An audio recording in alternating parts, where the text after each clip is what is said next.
Right, it's TB from RideADV. I've been getting a lot of questions about air vests and why I wear what I wear. Um, if you follow us at RideADV, you know we have a very no bullshit approach, um, and we like to test everything we can. Now, I wanted an air vest from very early in the piece when they first sort of turned up, because before that I wanted a neck brace, and not having a neck presented a problem. If I got the neck brace on, I couldn't get the helmet on. If I got the helmet on, I couldn't get the neck brace on. And if I got them both on, I couldn't move, much to my kids' amusement the day that happened.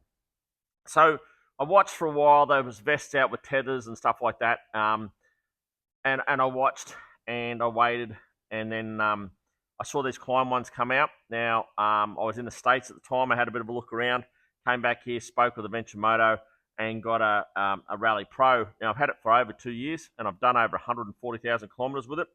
I rode through Canada and the US with it, and even the day, and the importance of that, the day in Utah, when it was 46 degrees, and we rode the track in Utah, which doesn't come to mind at the moment, but we didn't get into, like, we were in the third gear 3 or 4 times during the day. Most of it was first and second gear. It was 46 degrees. So heat was an issue, and this is the reason why I wanted a vest, not an air jacket. So I'll get into that. This is my second one of these, and full disclosure as to why I'm on a second one, and I'll get to that now. So for mine, there's a few reasons why I didn't want to come down the sleeves. I wanted to create, but try and hold as much airflow as I could, because if it's an air bag and it's going to hold air, then air's not going to go through it. So you've got to take that into account. So I wear an EVS pressure suit. That EVS pressure suit, I've removed the front chest protector and the back protector, and I put that on. So I've got my shoulders and my arms, and it comes full length. It's just like, I don't know, fishnet. And then I put my vest over. So now that gives me full front protection, ribs, etc., neck protection. I'll get to why that was important to me, and back protector. So, and the other thing I do like about it, there's a couple of cool features. One is on my Apple Watch, I have the app here, so at any point in time, I can hit the button on this, so it can tell me how much battery's left, and I normally can get 3 days out of this. I think it's 36 hours. Let's say 30 to be sure, but I charge it every 2 days. Yeah, so that's been great. And when I charge it, I normally charge it, have my phone nearby. It syncs up to the app, and then that goes through to them. They take the data, and then they use that data to help with the algorithms, and there's constant changes of that, but I'm really happy with that part of it. Also, the other reason I like the KLIM Rally Pro as much is because they have D3 armor here in the front, and they have it in the back here. So you can see it here. Be carefully, because it fittings up. So yeah, it has that armor, and I've had a couple of tiny falls. Once I stopped to talk to a guy in the forest, and as I was riding off from him, changing from first to second gear and transitioning to stand up, a wallaby shot through the longish grass and took my front wheel out. Tumble. I don't want the vest going off then, and it didn't. So that's good. So I've had a lot of trouble 3 miles with it without it going off, and I was always, people say, oh, what's it like when it goes off?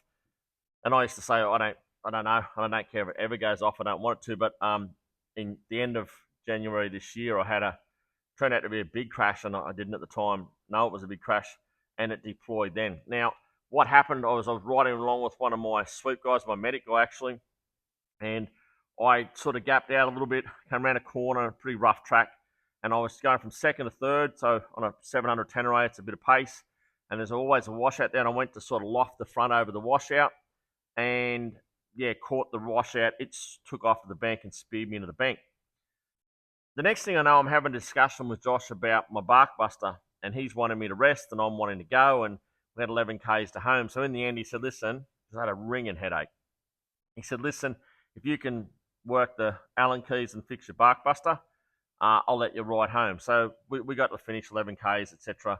And they kept saying what a big crash it was, and I kept saying, it's not a big crash. Look, I feel fine. Like, I'm not hurt. I have a headache, and that was a carbon Troy Lee helmet. First time I'd ever worn it. Bought it in the States when I was over there, and so that sits on the shelf now because it's had a substantial enough impact for me to have a concussion.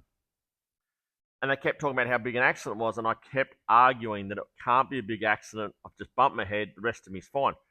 What I didn't find out 2 weeks later when I went on a ride, I jumped up in the morning, went on that particular ride, ladies' ride. I turned on my, was plugged in there. I turned on my vest and I just put it on. I didn't check my lights, and so you'll have two lights come on, and I didn't check the lights to see that it came on to say it was green. So, and it was ready to go. So you've got a light there for the inflator, and you've got a light there for GPS. So the inflator plugs, the brain box plugs into that, and that goes into the inflator canister. That afternoon, when we stopped somewhere, I took my vest off, and Abby pointed out to me that I had a red light on my vest, on my back. When we checked, it said it was either low gas pressure or poor connection. So that night I checked the connection, it was okay. I pulled the canister out, and the canister had clearly discharged. So we then realised that it had gone off in my accident, and I wasn't hurt because it had gone off and saved me. And my impact on my helmet was here as I speared in the bank, and I'm a lot of boy to spear in the bank. So clearly when it inflated here, that protected my neck as I hit the end of my helmet long enough with my body pushed into the bank to not sustain any, and I had no, I was not sore anywhere. So I was stoked, like I was so happy. So I put another canister in it. I didn't test the bag. I put a canister in it, rode the next day. That night when I got home, I pulled the canister back out and did a test, and the bag failed. Remember, it's done 140,000 kilometres in a couple of continents. So the bag failed. I'm like, okay. So I went next day, I took it down to Venture Moto, and they tested it, said, yeah, the bag's failed. So I'm like, oh, okay, well, what do we do now? I said, you got to get another vest. So I purchased another vest because I won't ride without it. I kept this same brain box because you can buy a vest without the brain box. Took it home and got in touch with In&Motion. A couple of emails back and forth, really fast, really, really cool, considering the other side of the world. Got this bag set up to that. I could have done it on the app, but I didn't understand it properly. I didn't read it properly. And off we went. Now, I paid nearly $1,000 for another vest, and I started thinking about it. I thought, that thing went off once, and it cost me $1,000. Now, my accident, did some research, and my accident was a lot bigger than I thought.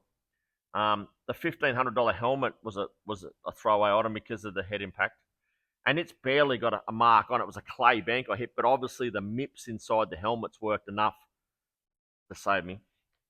And then when I worked out 140,000 kilometers, this computer said that the previous AirVest had done. What's $1,000, 140,000 kilometers? It's cheap as chips. I forget it worked out. It's less than 3 cups of cup of coffee a day. Whatever it was nothing. So off I motored and was quite happy. It's like an insurance policy. I won't ride without it. I'm stoked with it. It doesn't bring confidence or anything. It just brings peace of mind. And that accident proved it for me. I don't have a lot of accidents, but I'm 56 now, so you've got to look after yourself. The protection, and it's a big, I think it was that bike even. It was a 220 kilo or 200 kilo bike followed me in, plus me. To get away with a headache was a great result. It's lighter than a full jacket. It breathes well. It's comfortable. It's warmer. Or they're all warmer. But yeah, I can't be happy enough. Can't say any more about it. Obviously, be able to keep an eye on the battery on my phone. All those features. Now, just cover off the subscription. A lot of people talk about the subscription and the cost of the subscription and stuff like that. Look, I get it. This AirVest is $300-400 cheaper, I think. Don't quote me, in Australia than the Alpine Star. There's nothing wrong with the Alpine Star jacket. I'm not saying that. But the cost of this, I think you get 3 years subscription before the cost will catch up. I think it's a bit like technology at the moment. I think there will be changing AirVests out every 3 years or something for a while anyway.